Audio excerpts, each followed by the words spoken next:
వరంగల్ నర్సంపేట దగ్గర ముత్తోజ్పేటలో ఉన్నాం. శంకర్ గౌడ్ మృతి ఇబ్బందికరమైనటువంటి పరిస్థితి చాలా విషాదాన్ని నెలకొంది. ఆర్టీసీలో గత 20 సంవత్సరాలకు పైగా సేవలు అందిస్తూ మృతి చెందారు.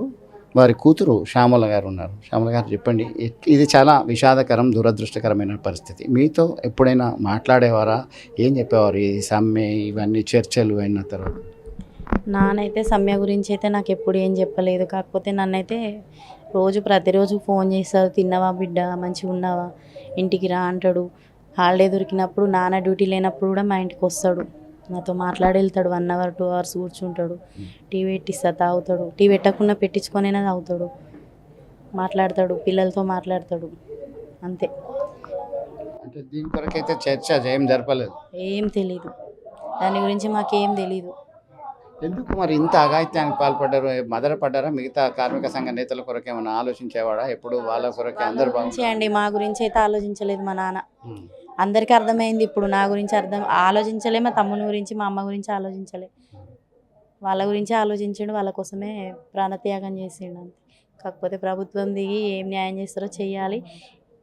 వీళ్ళు ఇటు గుంజుతున్నారు, అటు గుంజుతున్నారు శవాన్ని. ఇప్పుడే ఏడ్చి ఏడ్చి ఏడ్చి మా నాన్నని అట్లా చేస్తున్నారంటే ఇంకా ఇంకా హింస పెడుతున్నారు మమ్మల్ని. ఎవరిని ఏమనాలో అర్థం అవ్వట్లేదు. పోలీస్ వాళ్ళు వినట్లేదు, ఆర్టీసీ వాళ్ళు వినట్లేదు. ఏం చెప్పుకోవాలో అర్థం కావట్లేదు. మీకు సంఘీభావం తెలపడానికి వివిధ సంఘాలకు సంబంధించిన నేతలు వచ్చారు. At the same time RDO వచ్చి 10 లక్షల రూపాయలు ఒకటి, 5 లక్షల రూపాయలు నష్టపరిహారం ఇస్తాం, ఇందిరమ్మ ఇల్లు ఇద్దాం అంటే ఇల్లు కూడా లేదా నాన్నగారికి ఇప్పటిదాకా? ఇల్లు కూడా లేదు. నేను పుట్టినప్పటి నుంచి ఒక 30 సంవత్సరాల నుంచి ఆర్టీసీలో చేస్తున్నాడు.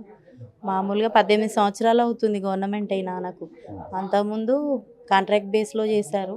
18 సంవత్సరాల నుంచి గవర్నమెంట్ వచ్చిన దగ్గర నుంచి మామూలుగా జీతం మాత్రం ఒక 20,000 వస్తుంది. 20,000 అన్ని కటింగ్ పోనా, 20,000 ఇల్లు కిరాయి, ఇల్లు తీసుకోవాలి, తమ్ముని చదివిపియాలి, అమ్మని చూసుకోవాలి. అమ్మకు షుగర్ ఉంది, బీపీ ఉంది, నాన్నకున్నది, వాళ్ళ మెడిసిన్కి వాళ్ళ వరకే సరిపోద్ది. నాకు కూడా ఏమి ఇవ్వలేదు. నేను లవ్ మ్యారేజే చేసుకున్న. అప్పుడు నాకు కూడా బిడ్డ, నేను రిటైర్డ్ అయ్యే వరకు తమ్ముని సెడి చేస్తా, నీకు కూడా నీ బిడ్డ పెళ్ళికి అంతో ఎంతో సాయం చేస్తా, నువ్వేం బాధపడకని భరోసా ఉండేది. ఆ ధైర్యం కూడా పోయింది, ఇప్పుడు నాకు లేదు. అంటే తమ్ముడు ఏం చదువుతున్నాడు? అంటే ఎక్కడ చదువుతున్నాడు? తమ్ముడు డిగ్రీ చేస్తున్నాడు, ఇప్పుడు ఫైనల్ ఇయర్. కాకపోతే నాన్న ఇబ్బంది పడుతున్నాడు. ఇప్పుడు రూమ్ రెంట్లు అవి ఇవని చాలా ఇబ్బంది పడుతున్నాననే తమ్ముడు హైదరాబాద్కి వెళ్ళి ర్యాపిడో నడుపుకుంటూ పార్ట్ టైం జాబ్ చేసుకుంటున్నాడు. పార్ట్ టైం జాబ్ చేసుకుంటున్నాడు. మీరు ఏం డిమాండ్ చేస్తున్నారు? ఎందుకంటే ఇంత త్యాగానికి గురైండు అంటే ప్రభుత్వం సరైన సమయంలో చర్చలకు పిలవకపోవడం వల్ల ఇలాంటి ఘటన జరిగిందా? ఆ తర్వాత మరో 3 వ్యక్తులు సైతం ప్రయత్నం చేశారు. వాళ్ళ పరిస్థితి సైతం విషమంగా ఉంది. గతంలో అనేక ఇబ్బందులైన సమ్మె చేశారు, మరి ఒకసారి సమ్మె నోటీస్ ఇచ్చారు, సమ్మె జరుగుతుంది.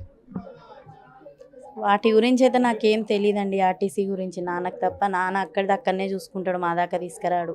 ఇప్పుడు నాన్న చిన్నప్పటి నుంచి అయినా నన్ను ఏ కష్టం లేకుండా పెంచారు. తమ్ముడిని కూడా అదే వేలో పెంచారు. నన్ను ఎట్లా పెంచారో అట్లనే. కానీ ఏ రోజు కూడా ఒక ఇంటికి వెళ్ళి అడుక్కొని తినడము, దొడ్డు బియ్యం పెట్టడము, ఇప్పుడు రేషన్ బియ్యం కూడా పెట్టాడు మా నాన్న. అంత కష్టపడ్డా కూడా కొనుక్కొచ్చే పెడతాడు మాకు. అలానే పెంచాడు మమ్మల్ని, ఏ రోజు ఏ లోటు లేకుండా. సరే ఇల్లు అంటే కట్టుకుందాం తీ బిడ్డ, రిటైర్డ్ అయినాక డబ్బులు వస్తాయి కదా, ఆ తమ్మునికి ఇల్లు కడతా, తమ్మునికో నీడ చూయించిన ఉన్నయితా, నాకు డబ్బులు వస్తాయి ఆర్టీసీ నుంచి, అప్పుడు కూడా నీకు ఎంతో కొంత ఇస్తా బిడ్డ అని అంటే, నేను వాళ్ళ పరిస్థితి చూసి కూడా ఏ రోజు నేను వాళ్ళ రూపాయి పడకపోయేదాన్ని. నేను చేసుకున్న ఆయన మంచోడు కాబట్టి ఏదో ఎవరికి ఆశపడకుంటే ఇక్కడనే ఉంటానా. ఈ రోజు కూడా ఆయనే చేయబట్టే మా నాన్నని తీసుకొచ్చుకొని ఇంటి ముంగట వేసుకున్నా. వాళ్ళకి ఇల్లు లేదు కాబట్టి ఇక్కడ వేసుకున్నాము. సో చివరిగా మీతో ఎప్పుడు మాట్లాడినమ్మా? ఒక నాన్న లేని లోటు ఎవరు పూడ్చలేంది, చాలా బాధాకరమైనటువంటి సంఘటన. చివరిగా ఎప్పుడు మాట్లాడండి, ఏం మాట్లాడండి? నాన్న 4-5 డేస్ క్రితము నార్మల్గా ఇంటికి వెళ్ళినప్పుడు మాట్లాడాడు. ఇంట్లో నాకు కూడా ఇబ్బందులే ఉంటాయి. ఇక మా కష్టం మాకు. పిల్లలు 2 అమ్మాయిలు, పిల్లలు కూడా చదువుకుంటున్నారు. పెద్ద అమ్మాయి ఇంటర్, చిన్న అమ్మాయి 10th క్లాస్. ఫీజులకైనా దానికైనా ఇబ్బందులు. మా ఇబ్బంది మేము పడుతున్నాం.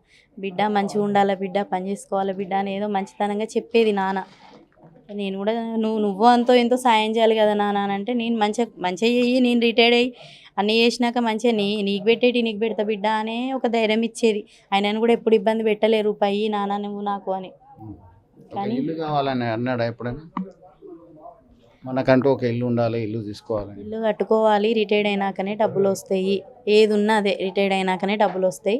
ఈలోపు తమ్ముడు కూడా డిగ్రీ అయిపోతాడు, ఏదన్నా దేంట్లో నన్న జాబో గీబో ఇళ్ళన్నా చూసుకుంటాడు. అప్పటి వరకు అనుకో ఇల్లు అవుతుంది, నీకు కూడా సెడి చేస్తే బిడ్డ నువ్వేం బాధపడకు భయపడక అనేది నన్ను. అంత మించి మా నాన్న అయితే ఏం ఎప్పుడు మమ్మల్ని తిట్టప్పేది, అందరికీ తెలుసు అది. ఫైనల్గా మీరు ఏం కోరుకుంటారమ్మా? ఇది తీరని లోటు, ఎవరు పూడ్చలేంది. ఎంతమంది వచ్చినా, ఎంతమంది పరామర్శించినా, ఏ నష్టపరిహారం ఇచ్చినా నానలేని లోటు అనేది చాలా బాధాకరం. మీరు ఫైనల్గా ఏం కోరుకుంటారు? ఇంకా ప్రభుత్వమే ఆలోచించి మాకు న్యాయం చేయాలంతే. ఏం డిసిషన్ తీసుకుంటారో ఇంకా వాళ్ళకే వదిలేస్తాను. ఇంకా ఈ అందరు చేయబట్టి మాకు కూడా ఇంకా పిచ్చి లేచి ఏం మాట్లాడుతున్నామో మాకే అర్థమవుతలే. నాన్న బాడీ తీసుకొని అటు గుంజుతున్నారు, ఇటు గుంజుతున్నారు. నాన్నది మొత్తం బ్లడ్ అంతా బయటికి వెళ్ళి ఆ బెడ్షీట్ అంతా చినిగిపోయింది. ఏందో నాకు అర్థమవుతలేదు, ఇట్లా చేస్తున్నారు, ఎవరు వినట్లేదు. ఆయనకు ఇంత చేసిండు, ఆయనకు మర్యాదే లేదు. తీసుకుపోయి ఎండలేశారు, ఎవరినైనా అడుగుతాం, ఎవరు వినట్లేదు మా మాట. మొత్తం మీద ప్రభుత్వ విచక్షణకే వదిలేస్తున్నాము. ఇంత చేశారు, కుటుంబం గురించి ఎప్పుడు ఆలోచించలేదు. మీరు మంచిగా ఉండండి, మీకు నేనున్న రిటైర్ అయిన తర్వాత ఇల్లు ఇస్తా, నా చేతనైనంత సహాయం చేస్తా అని చెప్పడం జరిగింది.